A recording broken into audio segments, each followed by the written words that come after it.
काय हो सगळं व्यवस्थित होतं, रात्री कधीतरी आले कोण्यासाठी बोलतो की नाही आपण, रात्री काहीतरी व्यवहार करून गेले, गावात बैठक घेऊन बैठकीला काहीतरी बोलून गेले, काहीतरी बोलून गेले, कधीतरी येऊन गेले, काहीतरी देऊन गेले, हे आपल्याला माहिती का नसतं? ते माहिती एवढ्या करता नसतं तर आपला शाखा प्रमुख जागरूक नाही, आपल्या शाखा प्रमुखाला त्याचं महत्व कळलेलं नाही, आपल्या शाखा प्रमुखाला त्याचे अधिकार त्याला मिळालेले नाही, त्याचे अधिकार त्याला दिले पाहिजे. आणि म्हणून ऋषी मी जसं तिकडे शाखा प्रमुखांचं दिवसभराचं शिबिर घेतलं तसं पैसा लागेलच पुन्हा मी सांगतोय, पण केवळ पैशाला उत्तर काही आहे ती मी तुम्हाला सांगायला उभा आहे. पटतंय तुम्हाला? आता आपण काय म्हणतो, आपल्याकडे हल्ली काय होतं, विभाग प्रमुख काम करतात, उपविभाग प्रमुख काम करतात, वाटप चालू होतं की नव्हतं? 5 वर्षापासून त्यांच्याकडे सत्ता होती, हे विकास काम केलं, ते विकास काम केलं, ते विकास काम केलं, ह्या बातम्या येत होत्या की नव्हत्या?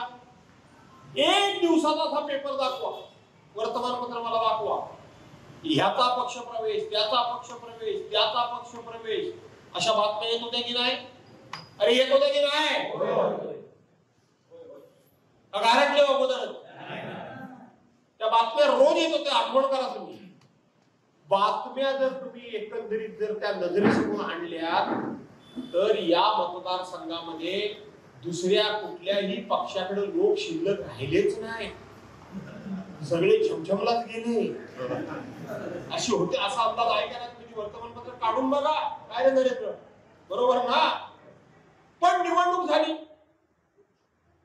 उमेदवार हरला आपला, काय हरकत नाही. बातम्या सगळ्या नजरेसमोर आणल्या तर या तालुक्यामध्ये दुसरा पक्ष म्हणजे केवळ आपला नव्हे कुठलाच पक्ष शिल्लक राहिला नाही असाच त्याचा अर्थ होत होता. पण निवडणूक लागली, प्रचंड पैसा उडवला गेला, तुम्हाला माहित आहे, त्याला काही सीमा नाही असा नारे, म्हणजे प्रचंड पैसा, त्याला सीमा नव्हती. आणि त्याच्यातून मध्ये त्या लाडक्या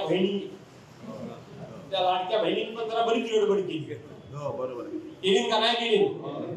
आई ग बाय मिळतायत बाय, सरकार बदललं तर राहतील का जातील, त्या बातम्या, जातीपातीच्या बातम्या, दहशत होती, सगळं काय होतं.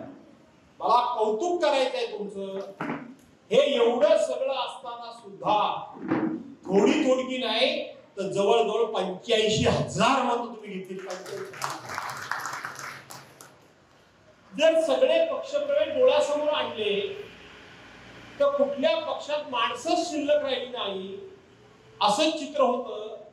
त्याच मतदारसंघामध्ये 85,000 मतदान मिळणं याचा अर्थ 1.5 लोकसंख्या म्हणजे 1,20,000 जनता ही उद्धव बाळासाहेब ठाकरे यांच्या पाठीमागे.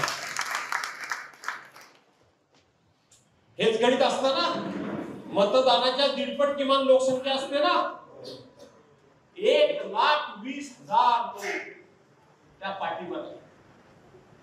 या निवडणुकीमध्ये आपला उमेदवार नक्की जिंकला असता, लोकसभेचं चित्र बघितलं तर आपला उमेदवार नक्की जिंकला असता. पण महाराष्ट्रातली आपली सत्ता का गेली हे आता तुमच्या समोर आलंय का नाही आलंय? मतांच्या चोऱ्या. आता तुम्हाला मला उत्तर द्या, मला तुम्ही